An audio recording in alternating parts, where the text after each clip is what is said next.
up, everybody? It's a Wacky Wednesday. Welcome to the biggest youth show in the land. It's officially landed on your mama's television. Known as a Putfliki, taking you all the way up until 5 p.m. Of course it is. My name is Llama and Snalo. Thank you for choosing us as your source of education, entertainment, as well as information. This is Ekse Live, channel 263 on your DSTV. You can follow us on Twitter, it's Ekse_Live. Facebook, it's Ekse on Cape Town TV. Call us on 021-448-0448. It's Wednesday. Welcome to it. Definitely, man. We're all about making sure you are edutained throughout the hour. Remember, if you want to catch all the other episodes that happened this week, you can, of course, go on YouTube right now at Ekse on Cape Town TV. Any repeats that you've missed, they're always playing right here on Cape Town TV between the hours of 7 to 8 in the morning. It's a Wednesday afternoon. We're talking all things science, technology, sports, everything that is educational. Yes, we'll be chatting with Dr. Mfundisi, who's a neurosurgeon, and we're going to find out why most women are staggering away from that kind of field. Ubuyo is also going to be chatting with Dr. Mabutho, finding out about her career in medicine. I know you're very excited about Dr. Mfundisi. Yes! Yes! Definitely we'll talk about that later on the show. And also we have a group of students who are from different areas, different careers. They've come together to actually offer the services of isiXhosa, isiZulu, isiTswana, and of course the English. We want to find out how this development has actually come about. So they are here to tell us more about that. And then I'll be heading to the annual Artificial Intelligence Expo, the second of its kind here in Africa. We met a lot of people that have to do with the artificial intelligence. It was exciting. It was held at Century City right now. It's time for SciTech News. What's up? Well, on SciTech News, was very interesting stuff. Actually, we've got the South African operated by the South African Radio Astronomy Observatory. Meerkat is actually one of the biggest telescope right here in the world, and one of the two SK Prisakacha instruments in Mzansi. Despite only recently doing its survey operations, its telescope is already displaying its scientific powers and of course providing us with new insight in activity at the center of the Milky Way. We all know there was a bubble that was caused by phenomenally energetic burst that erupted near the Milky Way's supermassive black hole million years ago. Until now, they've been hidden by the glare of extremely bright radio emissions from the center of the galaxy. And then the University of Cape Town welcomes the A rating of 7 of its researchers by the country's National Research Foundation. The ratings were formally awarded to the NRF Awards on Thursday, the 12th of September. A ratings are awarded to researchers acknowledged as leading international scholars in their fields. The quality and impact of their research is assessed through the NRF rating system, which is based on peer review. Of the year's 21 A ratings across the country, 7 went from University of Cape Town. One Professor Gary Martins was awarded an A rating for the first time. The other 6 were re-evaluated and retained their A ratings, so congratulations to them. Well, that sounds amazing. Something that is sad, actually, scientists across the world, across Mzansi, are very concerned with the use of drugs by rugby players. Well, okay, that is of course triggered by the case of Aphiwe Jantyi, who's one of the best rugby players across Mzansi. Umjida has actually failed 2 test samples, sample A and B were tested positive for multiple anabolic steroids, and he now faces potential of a 4-year ban. So he won't be playing for the next 4 years if he is found guilty. And if he's found guilty, good for him. We do not want druggies playing for us. That's embarrassing. And remember, Umjida was named actually as the world's rugby breakthrough. Shame, man. I wonder if he was drugged back then. Well, the South African National Space Agency wants 3 volunteers to spend 3 months at the South Africa's Antarctic base, SANAE-5. Candidates have to be physically and mentally strong to cope with the extreme temperatures and weather, as well as the isolation. There is no pay for the work, so you are volunteer, but the trip is worth at least 140,000 rands. Want to go to Antarctica? South Africa's Space Agency is looking for volunteers, and here's how to apply. The trip will run from December until February next year, and the closing date for the applications is 25 September. Right now, let's sit down and Skype with Dr. Mfundisi. Hey, man. Welcome back. It's Ekse right on Cape Town TV, the best entertainment show in the land. Nkqubo yakho, nkqubo yam, Nkwentsha Sange. baby. Right now, we're joined by someone who's very inspiring, Yes. Llama. Born and raised Engcobo, she is one of the few female doctors in the country to practice in neurosurgery. Do you know what that is all about? I do. I'm so intelligent. Can you take a guess? They operate in Yolanda, like the brain, Yeah. and Nkolo. I guess it has to do with the spinal cord. I don't know. The doctor is gonna tell us. Well, doctor, welcome on the show. Ndiyabulela kakhulu, thank you for having me. Unjani? Ndiyaphila Khondo, ninjani nina? Ndiyaphila. Llama took a wild guess. He thinks he's a very smart person right here. Tell us, what is the world of neurosurgery all about, the field? He is actually pretty much spot on. Ah. As neurosurgeons, we are responsible for treating people with conditions of the brain that need surgical intervention. So the ones who will have tumors or will have blood in the brain or brain has been injured, those are patients who come to us. And also people who are born with certain abnormalities of the brain and also of the spine. Also we treat, of course, the spine, the bones, when they're aging. You know, they usually come to us for us to actually correct whatever the problem is that is due to age. And also, of course, we also operate on the actual spinal cord itself. Abantu tend to confuse the spine with spinal cord. Yeah. When we talk about spine, we usually mean the bone, and then spinal cord, we actually mean umqondo, you know, which What's is that? the actual thing that actually is, you know, running through that canal, your spine. Okay, there we go. Doctor, when did you first fall in love, or when did you realize that you're actually attracted in the field of neurosurgery? Right in varsity medical school. So I was in UCT for my undergrad, which is my first degree, you know, the one that you do to become a medical doctor. So I think around my third or fourth year, I already became interested in neurology, neuroanatomy thing, you know, but at that time I was not really sure what I was going to do. Was it going to be neurology? It could have been psychiatry or neurosurgery. And then I was invited to theatre by a guy who was one of my first mentors, Dr. Kachinga Sechizia, who was a registrar at the time in Grooteskier. And he takes me to theatre with him in Grooteskier where he was removing a brain tumour. I was sold on that day, but this is what I want to do forever, you know. And right from there, I completed my medicine at UCT. Then I went on and did my internship at community service. Immediately after that, I didn't hesitate. I went looking for a post to train, to specialize. And that landed me at Gauteng, which is where I got a post and started training in Victoria. So I fell in love with it as an undergrad, you know, and since a university and the degree I'm Wow. In neurosurgery, you specialize in neurosurgery, and it's a field that is dominated by men. There's few women who are entering the field. What is it about this field that women choose to stay away from? Look, I don't think women necessarily choose to stay away from it, but I think that the conditions are made such that it is not attractive for women to actually go into it. Women naturally would want to do anything and everything that they like as well, but the problem is that the circumstances and environment is sometimes made to be very hostile so that you don't even consider it. So it has, of course, very demanding long hours, you know, and some would say that for those reasons, they don't really want to do it because, you know, they want to have families and such. But even if you choose not to have a family, you know, you still will be discriminated just like any other, you know, woman who goes into the field.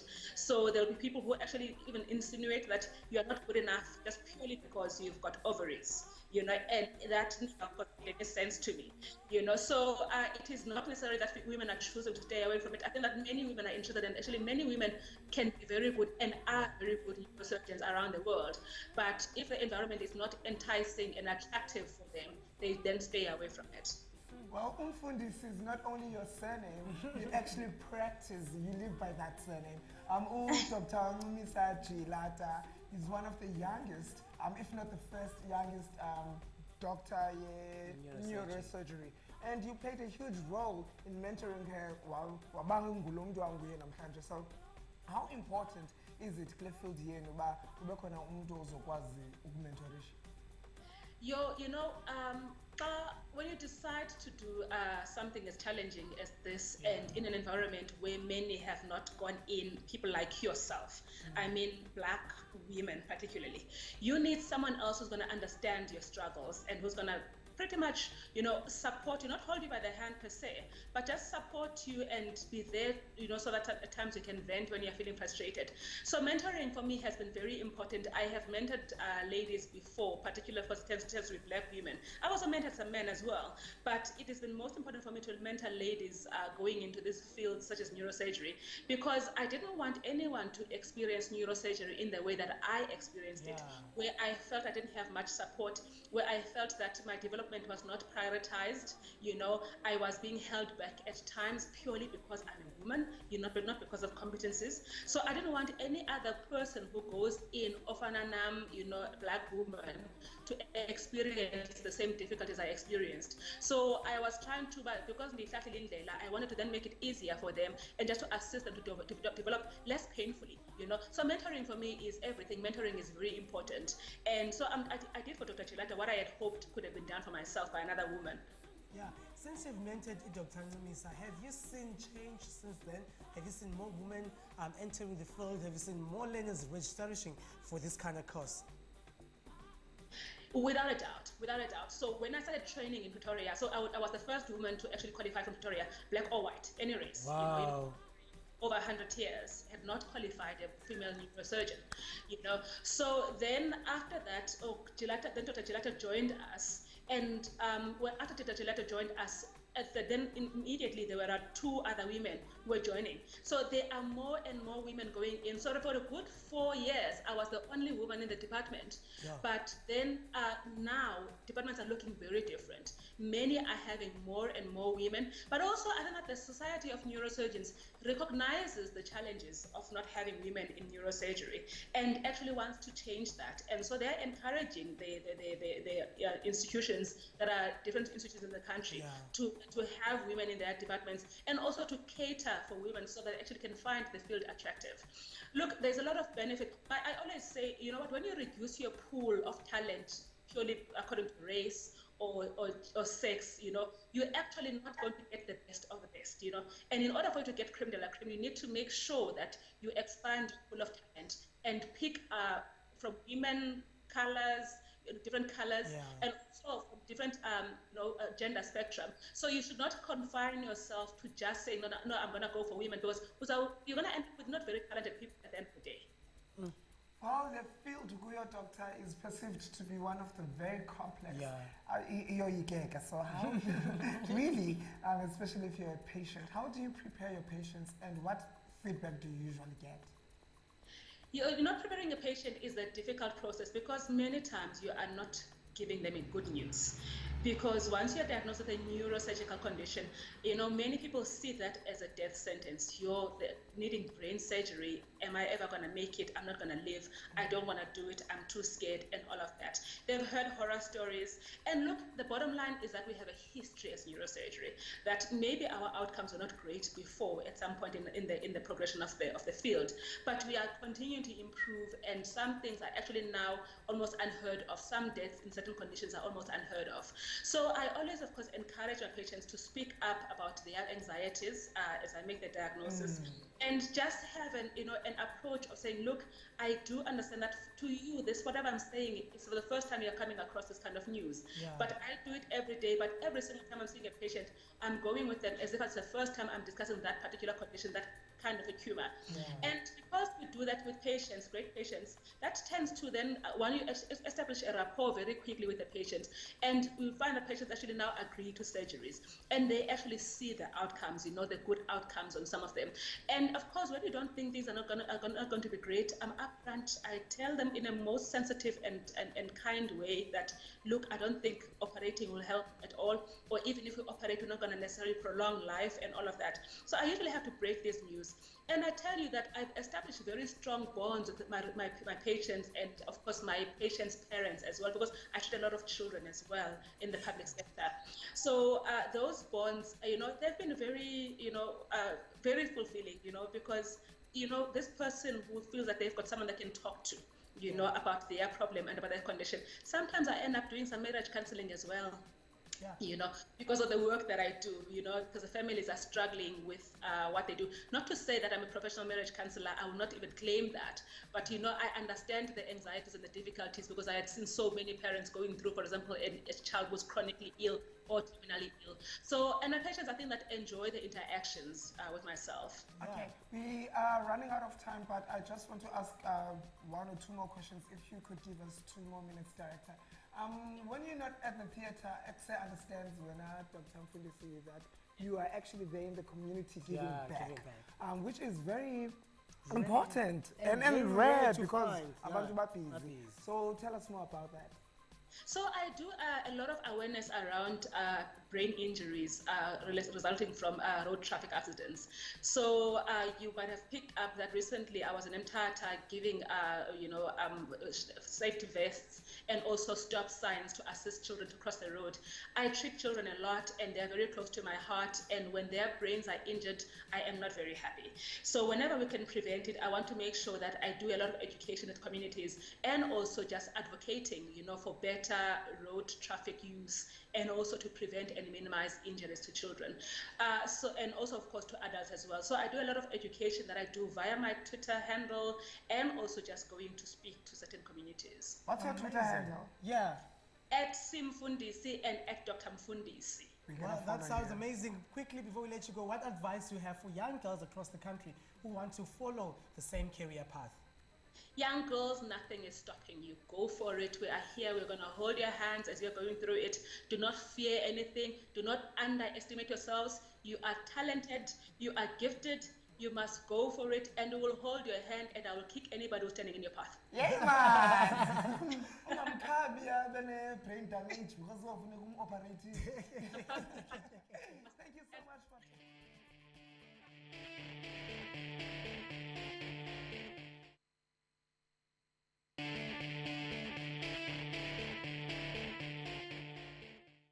It's very good to see some black girl magic in there. Big shout out to Dr. Mfundisi all the way from Engcobo.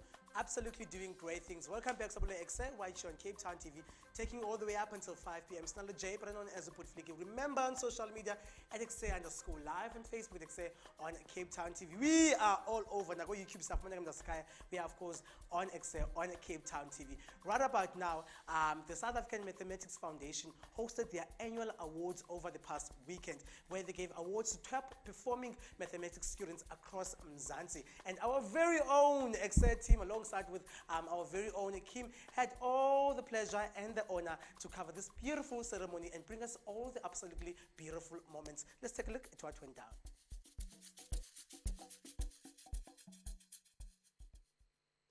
Hey, what's up guys? It's Kim Blanchet, and today we are at the South African Mathematics Foundation, their annual awards ceremony. Now you know the rule in mathematics is 1 + 1 = 2, but here on Ekse, 1 + 1 = fun. Let's go find out more.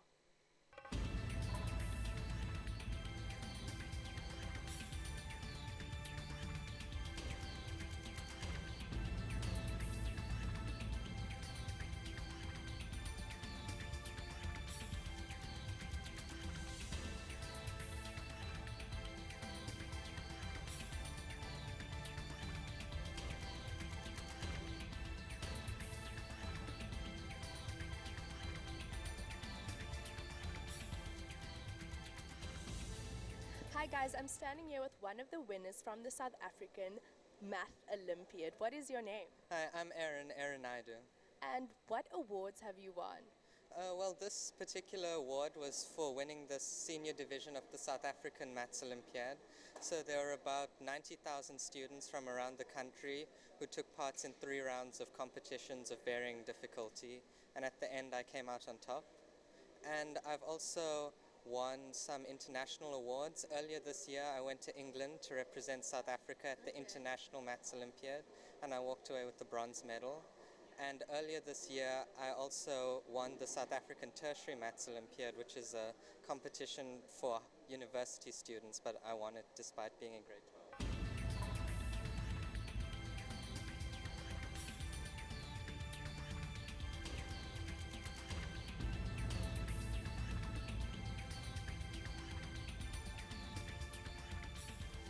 I'm standing here with another winner from the South African Maths Olympiad. What is your name?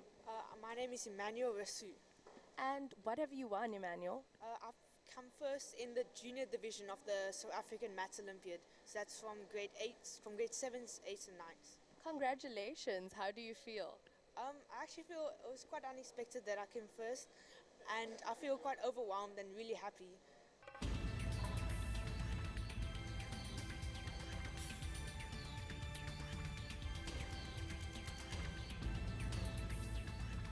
So I'm standing here with Kagelo, who is the best performing black South African in the South African Maths Olympiad. Kagelo, congratulations. Thank you. How do you feel? I'm really thankful for all the things that I managed to get today and win, and I'm thankful for all the people that helped me get there, because this was a long road and this is what it led to.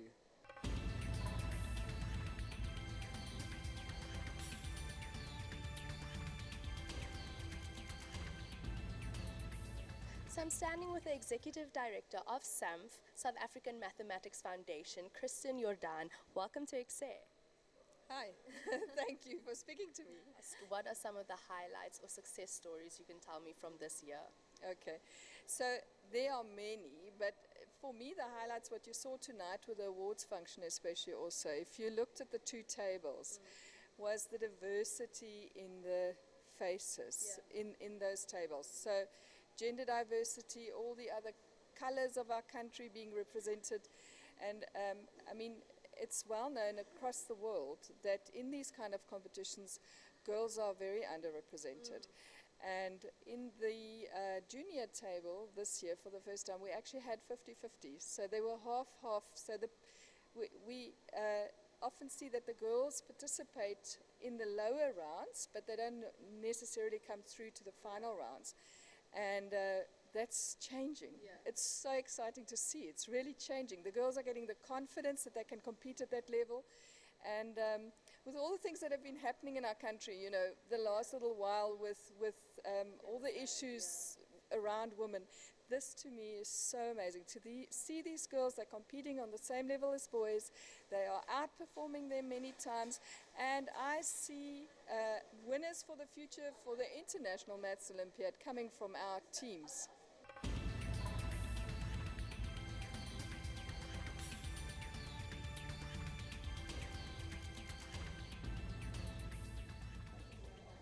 Well, that's it from us, Ekse family. We brought you nothing but the best in mathematics. We profiled some of the winners to share their inspiring stories. Well, I hope you guys enjoyed this exciting insert. From me, Kim Blanchet, I'm out. That is Kim Blanchet representing Ekse, everybody. And if you love sciences, mathematics, technology and stuff like that, well, you can send through the proposal Yako to come through to the show. Maybe we can shed a spotlight on your email address here to ekse@capetowntv.org, or you can call us on 021-448-0448. Kim had a chat with Dr. Wiggins, OE lecturer at the University of Pretoria. Well, he was a guest speaker at the South African Mathematics Foundation. They had their awards and shared a couple of questions for him, and this is what went down the conversation here. So I'm standing here with Dr. Harry Wiggins. Dr. Harry Wiggins, thank you so much for joining Ekse. Thank you. So Dr. Harry Wiggins is currently a national Scrabble champ, an ex-contestant on Survivor, and almost a professor. Almost. Any advice for young students who would like to study maths in a tertiary level? That's a very good question. When you go to university, you'll realize that pace at university is much faster than at school. Sometimes at school they would do revision lessons. That's not happening at university. Yeah. So I would say, one, work hard, super duper hard, stay up to date with the content. If you can do extra reading, please do extra reading. And I would also say create a support system, you know, somebody that you can share ideas and talk through one another. Remind you that you have an assignment due, or I've tried solving this old past paper, let's compare answers. Yeah. Now, I really enjoyed your speech earlier, and what I really learned from that is that you're a multifaceted man. How important do you think balance is, especially on a tertiary level? I think balance is very important. We are humans, we are not robots, and so it's important to look after ourselves, body, mind, and soul. So you can't just solely focus on academics and not get enough sleep or not eating properly. So, and you're going to have maybe not so good days at university, or you get a test back and it's not the result that you wanted to. So you got to be emotionally strong and say, okay, maybe could have worked harder, or say my studying strategy didn't work. So I need to tweak it so that I don't repeat the same result for next time. Thank you so much, Harry. It's an absolute pleasure. Well, darlings, you know it is a Wednesday, so we're talking all things science. And on the show today, we're focusing on energy.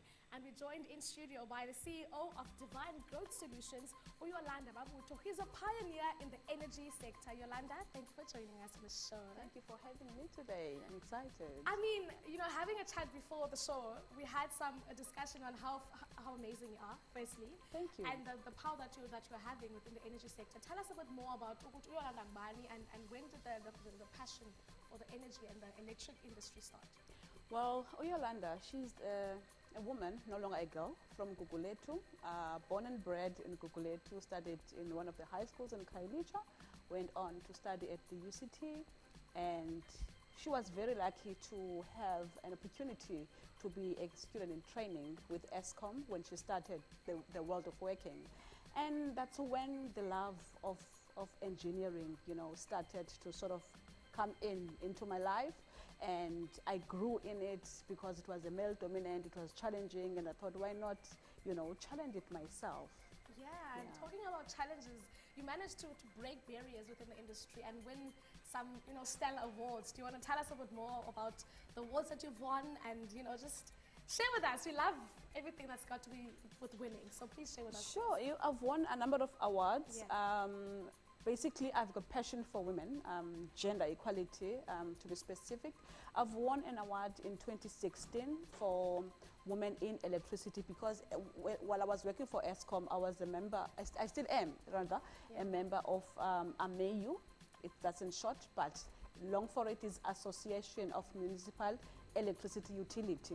So they've got a problem called Women in Electricity, where basically the sector saw that there's a need to bring in more women within the sector so that they can occupy positions within municipalities, Eskom, and companies that are affiliated with the AMEU.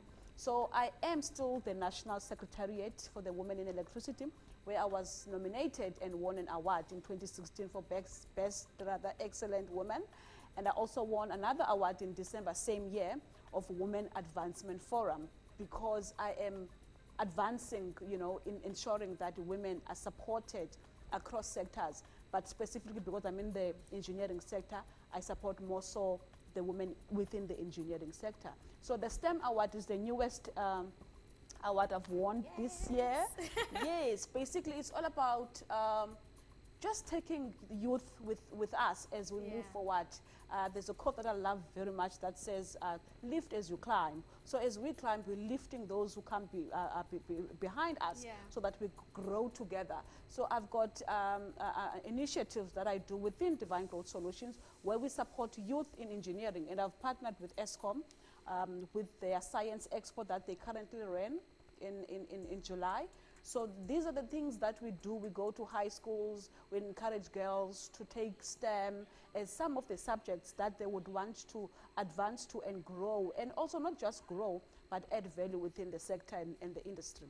Yeah, and I mean that now that you're looking back and you're saying you want to help advance those ones coming after you, who would you say is someone that you looked up to and someone that has inspired you, you know, to get into this field? Because you mentioned it's a male-dominated industry. Who do you look up to in this industry and who has helped you climb up? Wow, that's a beautiful question. I've got a number of people that I look up to. I've got a number of people that supported my development and my growth within the sector. And to say who do I look up to within the sector, there's a woman called Naledi. She owns an organization called Matleng. She sort of founded the organization with herself and some of her co-founders. She's one person when I entered the sector as an entrepreneur, I look up to, because she was the only woman I knew, and I might say black woman I knew, who is in the sector, and I remember inquiring about her. So she's one of the women who sort of inspired me to actually go into the sector as a businesswoman. But I've got a number of people that really supported my journey, from being a career woman to being a businesswoman. I mean, I could name a few. There's one senior manager at Eskom who really believed in my potential when even I could not believe in my potential.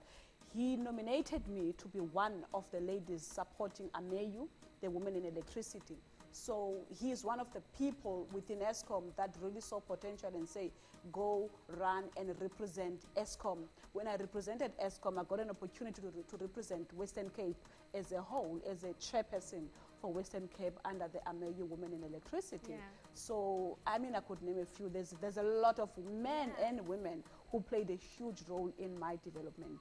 And you mentioned that you're now into the entrepreneurship venture. And I mean, I love the name of your company, Divaine. It sounds fabulous. Yes. Divaine Growth Solutions. Do you want to share with us a little bit more on what made you want to start or follow the entrepreneurship, journey and pursue that? Again, it goes back to Eskom and to where I've started as an employee.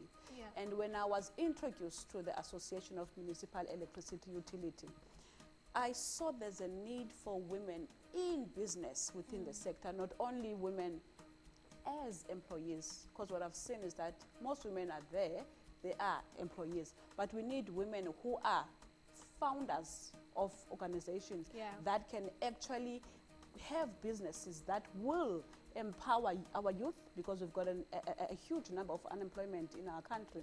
So Divaine was really, developed out of the need for women to have organizations that they founded and seek support from the organizations that are already established and doing well in the market, and as well as the government. So Divaine really is all about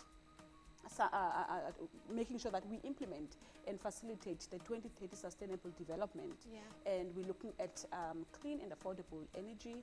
We're looking at gender equality, and it's very close to my heart because having worked at an organization that is more male dominant, there's a need for me and for others to come in on board and say, let's have organizations that we can own as women, and we can employ, youth and women and men who are looking for employment, who have skills, who have skill set that the industry needs at the moment. And if I'm a young person who's sitting at home and I'm thinking, I'm so interested in being part of Divaine, of DGS rather, and how can I become part of it, and what are some of the STEM programs that you have under DSG?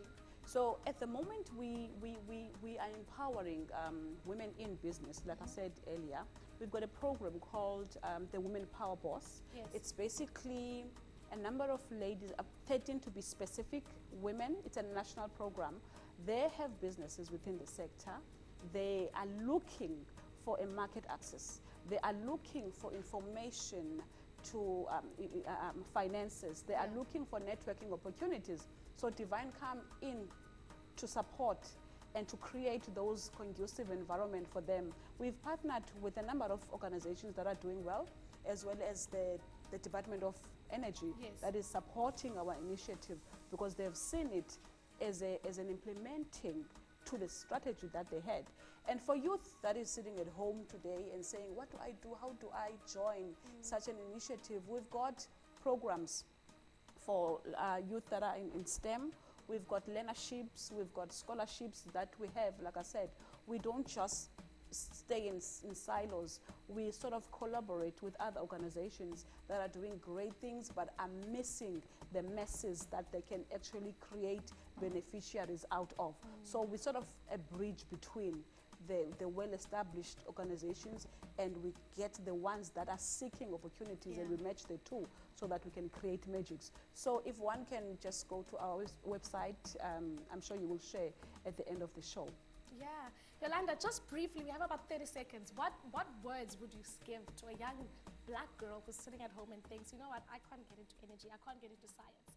Just briefly, in that 20 seconds, just say a few words to them.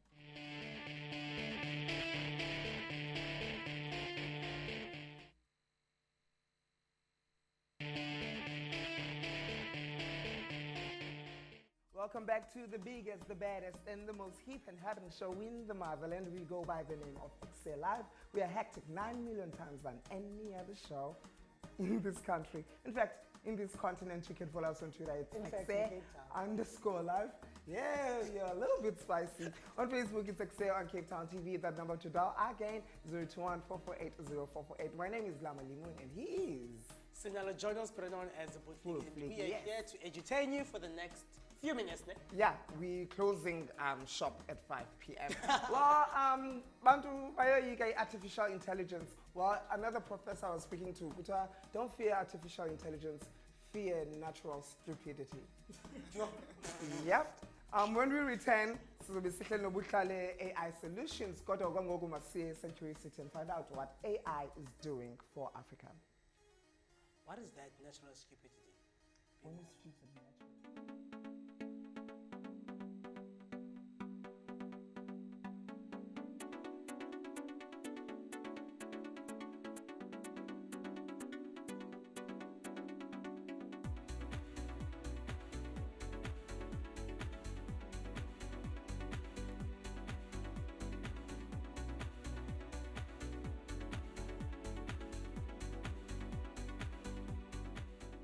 Automation and intelligence is the future. People are scared of it because there's mistrust. These things could be taking our jobs. What's going to happen to job creation? Are they going to hire robots?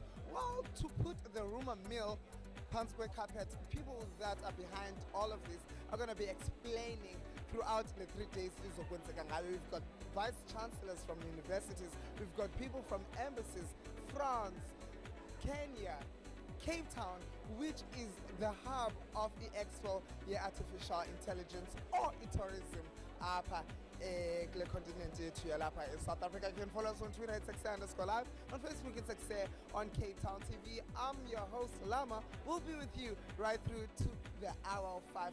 The hashtag to use is AI Expo Africa 2019. Welcome to it, everybody. Let's see what's going to be hip and happening in and around this building. The life of a television presenter is being dined and wined.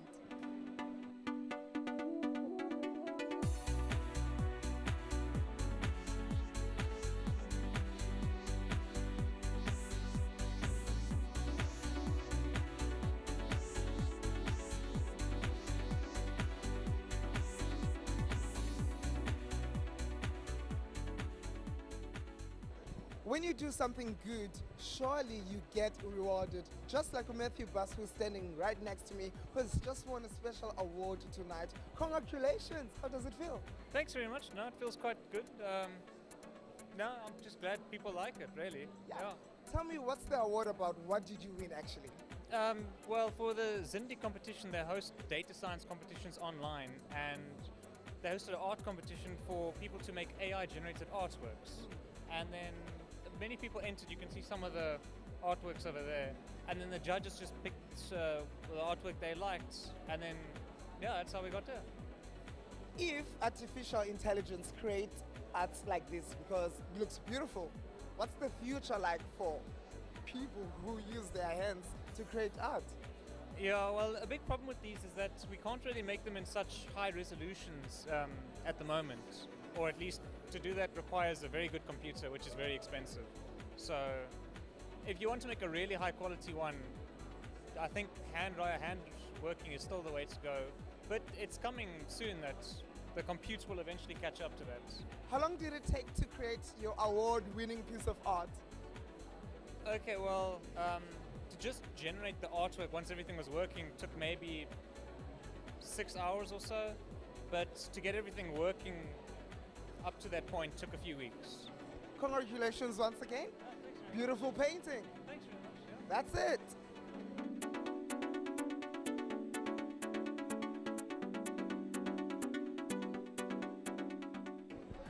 Automation and intelligence for the future. Nick is one of the organizers that put together all of this. Everybody across the globe is here tonight. You are briefing the media. But I feel like what's important is what's going to happen in the next 2 days. So what can people look forward to? Well, they can look forward to quite a packed program. We've got 4 tracks, speaking tracks. We've got 100 speakers. So we're talking about innovation, case studies, we're talking about platforms and technology, and we've also got people demonstrating new technologies in artificial intelligence here in Africa. Plus they've also got a innovation cafe where we're showcasing 17 African AI startups. And then we've got a 200-seat workshop for young engineers, young entrepreneurs, where we're giving them an experience to come to a trade show, which is typically out of reach of many young people because they can't afford to pay for the tickets. So we give away those free tickets, and so it's their chance to see industry in action at a trade show where it's buyers and suppliers transacting around brand new technology. Nick, it goes without saying that people have mistrust of or fear for AI. What words can you tell them so that they put their minds to rest? Why should they not be scared of AI? Well, I think a lot of people are scared of AI because they read the headlines in the newspapers and the radio, and it's like killer robots, killer jobs. I think if you look at places like Japan and South Korea and China, they in the East they see AI as a force for good. So how can AI help humanity? And I think that's something that we need to start considering. We need to think about AI as a force for good. We actually have the AI for Good Summit Director here, Fred Werner. And I think industry and AI for Good, Sustainable Development Goals, we need to start thinking about how AI can help us unlock solutions to problems, big problems that we're trying to solve, health problems, economic problems, problems in Africa that we've maybe been battling with for many years, things like cancer, TB. How can we use these technologies to essentially unlock value in data? AI is all about data. Welcome back to the Ekse right show in Cape Town TV. I must say artificial intelligence is absolutely the future, and I must talk about being naturally stupid. Yeah, I think you need artificial intelligence. Welcome back to the Ekse right show in Cape Town TV. Right about now on the Look Couches, we're joined by three masterminds. When I say mastermind, these guys have come up with something, a service that's absolutely incredible. But it will take me 10 years in order to trust the service because it deals with man. While we're joined by Thapelo, Xolisani, and of course Sange, who have developed a service, a banking service that assists people, and it's offered in Xhosa, isiZulu, Setswana, and of course English. So they're here on Ekse. Tell us more about that. Guys, welcome on the show. Thank you. Thanks for having us. It's a pleasure having you. Let's talk about this banking service. I said it's going to take me 10 years to trust it because when it comes to e-banking, I just need some time because I don't trust anything except the service that I use currently. How did the idea come about? Okay, so Naledi came about as a series of realizations and after some research. You know, in South Africa, you've got a huge part of the population that's not comfortable to express themselves or to comprehend English. And now this creates an issue when dealing with financial services because, you know, you want to send money to someone, your banking app is like, who's the beneficiary? And these are terms that we don't grow up talking or talking about, you know, every day. And then we also realized that, you know, there are people like our grandmothers who will ask you, please load airtime for me. And you ask yourself, why are they asking you to load the airtime? Because they've told you what they want. Yeah. They can express what they want in the language that they speak. So the only issue is that when they have to do it on their phones, it's presented in English, a language that they're not familiar with or at least comfortable with. So that's where Naledi came from. So I'm interested because Usnalo Kuboti, it will take him 10 years to trust the service. So how safe, let's make him feel safe, how safe are his details, information about him, user, decide by consumer Naledi, how safe are their information? So it's quite secured, so we use a standard technology for security. It's called SSL, and we also use a two-step verification process. So what that means is, so before I explain that, the entire system is on WhatsApp. So you perform a transaction on WhatsApp, and let's say for example you buy an airtime, so you will type in your own language that you want to buy 5 Rand M10, and then before the transaction is completed, we send you a link. And then when you open that link, it takes you to a page where you can verify your details. Sure. Yeah. And then after you verify those details, the we'll send you again another, not another link, I mean an OTP, a one-time PIN. Yeah. And you can use that to complete the transaction. But all of this is taking place on WhatsApp. Yes. You've mentioned that people, you find out that your grandmother would know what to do, but don't know how to do it on the cell phone. And you've chosen 4 languages to be able to be available on the service. I'm vendor. I don't understand English. Are you guys willing to expand to other official languages? Why those 4 languages at the moment? All right. So yeah, currently Naledi supports English, Setswana, Xhosa, and isiZulu. So, Yeah. and the reason for that isn't because we're discriminating against Yeah. other languages or anything like that. It's simply because we wanted to build a minimal viable product Yeah. to show that Naledi actually can work. And then secondly, the resources available for these languages are more than other South African languages. But I guess the end goal of Naledi is of Botlhale is to have Naledi speaking and understanding all 11 official languages of South Africa. Beautiful name, by the way, Naledi. Daytime? Yes. Okay. What differences is Naledi going to bring to the banking sector, and who can use it? All right. So in terms of the banking sector, so we help banks and their clients in essentially 4 ways. So firstly, we simplify banking by allowing customers to interact with their banks through natural spoken conversations. And by having these conversations where their customers already are on WhatsApp, as Sange mentioned. Yeah. Secondly, we allow banks to have a more personal relationship with their customers beyond just transactional banking. So they can help their customers proactively take their financial lives into their own hands. Yeah. Thirdly, we help them reduce costs by reducing the amount of human interaction necessary for the banking process. And then lastly, which is what we find the most important, is that we allow people to interact with banks in the languages they understand and trust. Yeah. WhatsApp is the most used social media across the globe. I want to know, how are people receiving this kind of banking assistance that you guys are offering, and how do you go about marketing yourselves, guys, to be accountable and to have the credibility that people will need? In terms of the marketing, I mean, being at shows like yours, we've had a couple of articles written about us, the work we're doing. So that's kind of shown some credibility, because those were written by some credible news outlets. So that's really helped out a lot. And also, we're gonna have a launch with a small group of users. Yeah.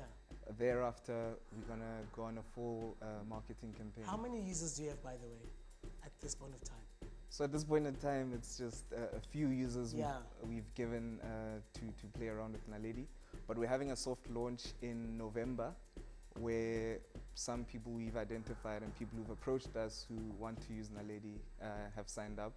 And we'll let them use Naledi for about a month or 2. And then early next year, we'll be releasing it to everyone. Okay, what other services does Botlhale offer besides Naledi? So Botlhale is we've positioned ourselves as a research and innovation startup, Okay, that's right? Specializing in natural language processing and computer vision. So Naledi is one of our products. The other product is called Liso. Liso is a real-time scene interpretation and understanding camera system. So Liso is a camera system that you can install, and it can essentially tell you what's going on in the area that it's in.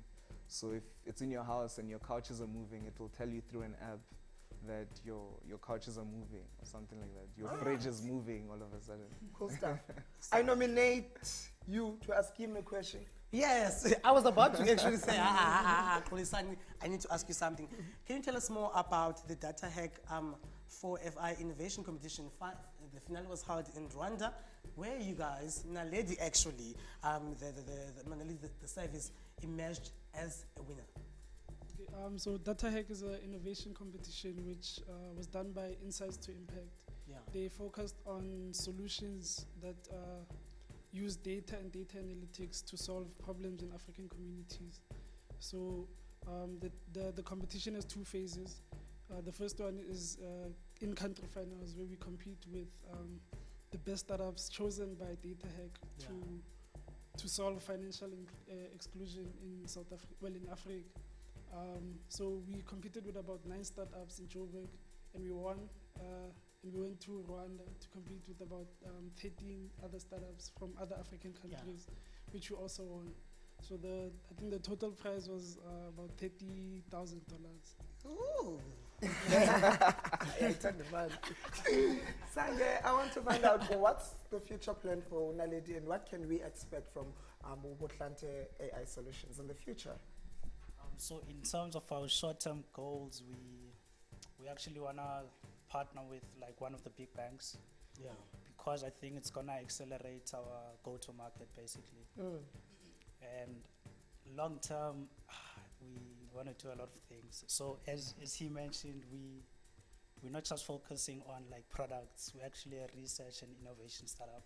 Okay. And Okay, guys, I'm gonna eat my words. I'm not gonna join in 10 years' time. I'm joining tomorrow. How do I find you guys as I want to join? Where do we find your contact details? So you can go on to naledi.botlale.ai. So that's our website, and all our details are on there. How did you choose each other? Like, you're like, I'm good looking. He's good looking. We are all good looking, and we all have the brains. How did you get together and start up Botlale? I don't know. We worked on a lot of projects together before Botlale, so it was just a matter of us knowing each other, trusting each other to take on a project like this, knowing each other's work ethic, and just the type of people we are, you know.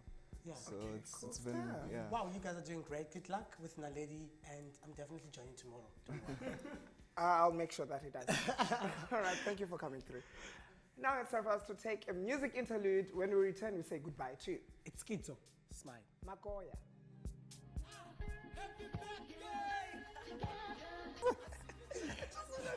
Kita Vijayagurani started smile. Please smile up. Smile too. 2 smiles. Is that the name of the song? Anyways, I hope that you enjoyed our show today. Thank you for choosing us as the best show in the motherland. We love doing this for you. It is for you, so keep on coming back. Remember, everything is absolutely up and running on YouTube at Ekse on Cape Town TV. Other than that, we're in social media at Ekse on Cape Town _live, on Facebook at Ekse on Cape Town TV. Do what you're going to do to make sure we always trend Monday to Friday. Guys from CPUT are having a total shutdown because they do not want to go to classes without the CPUT inserting CCTV coverage. So they're going to be here in studio, and Nkwentsha is hosting the event on Heritage Day. We're going to be chatting to them. On Friday, there's Climate Change Strike. But just to make sure you guys are entertained. You can go to the strike, but at 4, make sure you're home to catch Ekse. Bye-bye.